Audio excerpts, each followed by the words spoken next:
महाभारत में एक ऐसा प्रसंग भी आता है जब भगवान श्री कृष्ण को बहुत बड़े बड़े खतरे का सामना करना पड़ा था और जब उन्हें खतरे का आभास हुआ तो उसके बाद उन्होंने दो खास बड़े कार्य किए। क्या थे वो खास खतरे और उन्हें आभास कैसे हुआ? आज की इस खास वीडियो में हम सब यही जानकारी आपको देंगे, तो इस वीडियो को अंत तक जरूर देखिएगा। आप देख रहे हैं द भक्ति। अगर अभी तक आपने हमारे चैनल को सब्सक्राइब नहीं किया तो देर किस बात की, चैनल को अवश्य सब्सक्राइब करें और बेल आइकन जरूर दबाएं ताकि ऐसी ही खास लेटेस्ट अपडेटेड वीडियोस आपको जानने और सुनने को मिलते रहे। दोस्तों, महाभारत में ऐसे कई मौके आए जब श्री कृष्ण की जान जा सकती थी, लेकिन उन्होंने बहुत ही चतुराई और शक्ति से खुद को बचाए रखा। एक बार वे काल्यवन के चुंगल से बच निकले। दूसरी बार जब द्रौपदी का स्वयंवर होने वाला था तो श्री कृष्ण अकेले ही थे और वे भी निहत्थे अपने कट्टर दुश्मन जरासंध के पास और उन्हें समझाने पहुंच गए थे। इसी तरह एक बार जब उन्हें हस्तिनापुर पांडवों का शांति प्रस्ताव लेकर आने के लिए अकेले ही जाना था, तब उन्होंने दो कार्य किए। चलिए दोस्तों, जानते हैं दो बड़े खास कार्यों के बारे में। पहला कार्य क्या था? दोस्तों, कौरव और पांडवों के बीच युद्ध को रोकने के अंतिम प्रयास के तौर पर भगवान श्री कृष्ण ने हस्तिनापुर जाने का निर्णय लिया, लेकिन वहां शकुनी और दुर्योधन अपनी कुटिल नीति के तहत श्री कृष्ण को मारना चाहते थे, क्योंकि पांडवों का सबसे मजबूत पक्ष वही था और अगर वो समाप्त हो जाता यानी कि युद्ध समाप्त हो जाता। ऐसे में श्री कृष्ण ये जानते थे कि हस्तिनापुर में मैं अगर कहीं सुरक्षित रह सकता हूँ तो वो है विदुर का घर। विदुर की पत्नी एक यदुवंशी थी।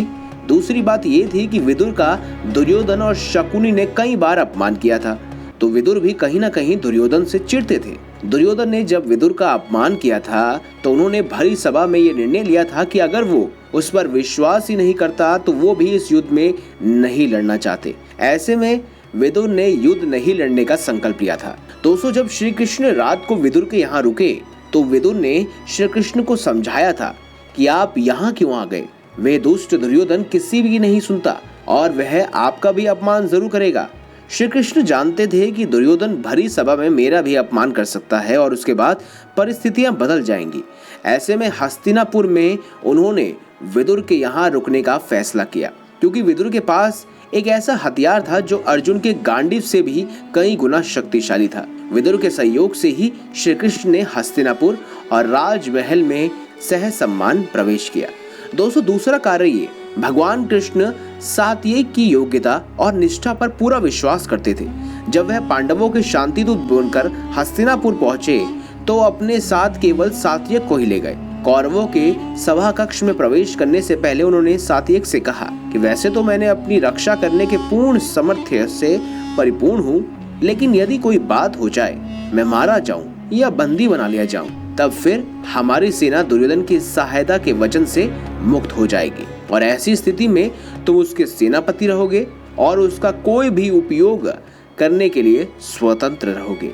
सात्यक समझ गया था कि श्री कृष्ण क्या कहना चाहते हैं, इसीलिए वह पूर्ण सावधान होकर सभा कक्ष के दरवाजे के बाहर ही डट गया।